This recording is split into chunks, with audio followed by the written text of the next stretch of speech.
Let us begin our part 3 illustrations of basics of account. Part 3 ये चल रहा है क्योंकि इसके पहले जो पार्ट्स थे वो दोनों थियोरेटिकल पार्ट थे। थर्ड पार्ट जो है वो इलस्ट्रेशंस है और उसमें जर्नल लेजर अब तक हम लोग देख चुके हैं। हमें अभी देखना है trial balance.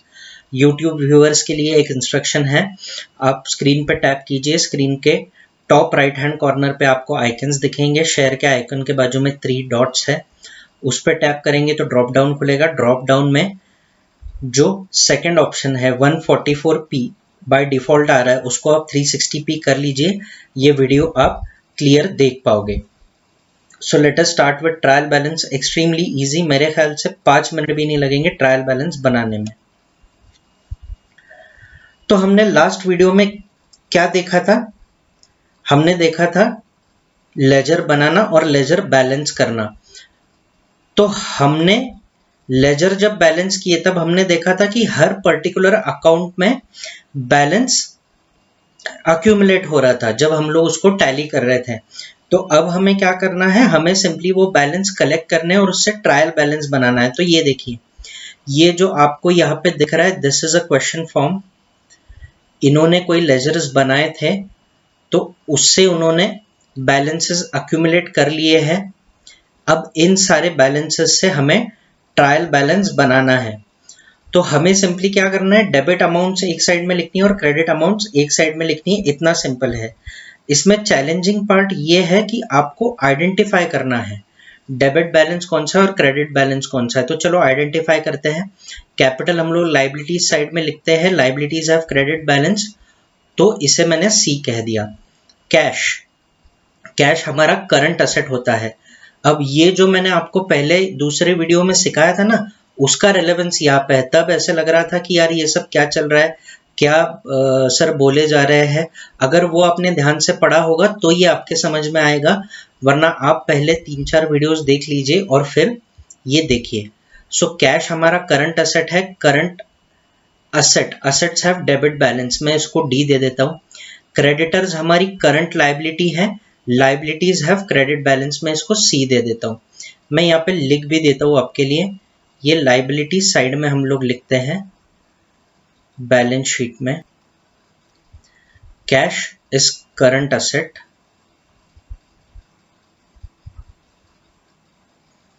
Creditor is current liability. ठीक है, creditor is current liability. Sales जो हमारा है वो इनकम है। Debit the income, debit the expenses and losses, credit the incomes and gains, तो इसे भी मैं क्रेडिट बैलेंस लिखूंगा। स्टॉक फिर से हमारा करंट असेट है, असेट्स हैव डेबिट बैलेंस, तो मैं इसे डी लिखूंगा। डेटर्स भी हमारा करंट असेट है, असेट्स हैव क्रेडिट बैलेंस, तो मैं इसको भी डी लिखूंगा। बैंक लोन जो है वो हमारी लॉन्ग टर्म लाइबिलिटी है, लॉन्ग टर्म लाइबिलिटी,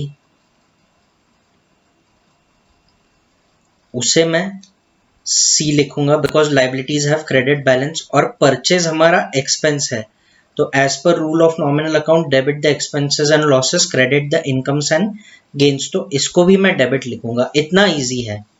बस आपको क्या एक्सपेंस है, क्या इनकम है, वो पता होना चाहिए। उसके रूल्स नॉमिनल अकाउंट्स के आपको पता होना चाहिए। क्या करंट असेट है, क्या करंट लाइबिलिटी है, क्या फिक्स्ड असेट है और क्या लॉन्ग टर्म लाइबिलिटी है, ये आपको पता होना चाहिए। अगर इतना आपको पता चल गया तो आप बहुत आसानी से ट्रायल बैलेंस बना पाओगे। ठीक है, इसका आप स्क्रीनशॉट ले लो जो भी क्वेश्चन है। अब चलिए, ये हमारा ट्रायल बैलेंस का फॉर्मेट है, एकदम सिंपल फॉर्मेट है, 4 कॉलम फॉर्मेट है, part A and part B. ठीक है, ट्रायल बैलेंस जैसा पार्ट ए ऐसा ही पार्ट बी भी है।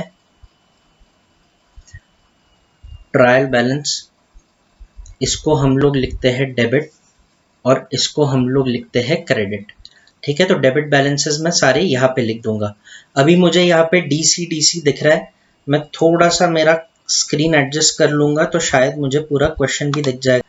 मैं कोशिश करता हूँ। Yes, so we are good to go. Capital है, इसे हमने क्रेडिट बैलेंस कहा है, तो मैं क्रेडिट साइड पे लिखूंगा कैपिटल, अमाउंट है 2 लाख रुपीज। ठीक है। नेक्स्ट कैश करंट असेट है, उसे डेबिट बैलेंस है, तो मैं कैश लिखूंगा यहां पे। एग्जाम में भी आपको यही करना है। क्रेडिटर्स हमारी करंट लायबिलिटी है, क्रेडिटर्स को क्रेडिट बैलेंस है, तो मैं यहां पे लिखूंगा 1 लाख रुपीज। सेल्स मेरा इनकम है, we debit the expenses, we credit the incomes, तो सेल्स में यहां पे लिखता हूं 3 लाख रुपीज। स्टॉक मेरा करंट असेट है, उसे डेबिट बैलेंस है, मैं स्टॉक यहां लिखता हूं 70,000 रुपीज। नेक्स्ट डेटर्स भी मेरा करंट असेट है, debtors have debit balance, assets have debit balance, तो मैं उसको यहाँ पे लिख देता हूँ 3 लाख रुपीज। बैंक लोन मेरी लाइबिलिटी है, लाइबिलिटीज हैव क्रेडिट बैलेंस, मैं इसे यहाँ लिख देता हूँ बैंक लोन 1,50,000। परचेजेस मेरा एक्सपेंस है, वी डेबिट द एक्सपेंसेस, इसलिए मैं डेबिट कर देता हूँ परचेजेस को, ये हो गया 2 लाख रुपीज। अब हमें लेनी है total, total of debit side and total of credit side, तो ले लेते हैं total 2 and 1 3, 1 and 3 and 3 6, 6 and 150, मतलब ये हो गया 7,50,000। यहाँ पे आप कर लो, ये 5 लाख है, ये 6,80,000 है, 6,80,000 में 70,000 इज अगेन 7,50,000, ये टैली हो गया। ये मैंने ट्रायल बैलेंस पढ़ाते वक्त आपको बोला था कि ट्रायल बैलेंस टैली होना चाहिए, वरना गड़बड़ है। इतना इजी है। अब आप खुद अपने प्रॉब्लम्स इलस्ट्रेशंस ढूंढिए और ट्रायल बैलेंस की प्रैक्टिस कीजिए। See you in the next video which is final accounts. आप स्क्रीनशॉट ले लीजिए, एक ही स्क्रीन में आपका क्वेश्चन भी आ जाएगा और आंसर भी आ जाएगा। Very very easy if you know the logic. ठीक है, ये आपका स्क्रीनशॉट लेने का विंडो है। Bye bye.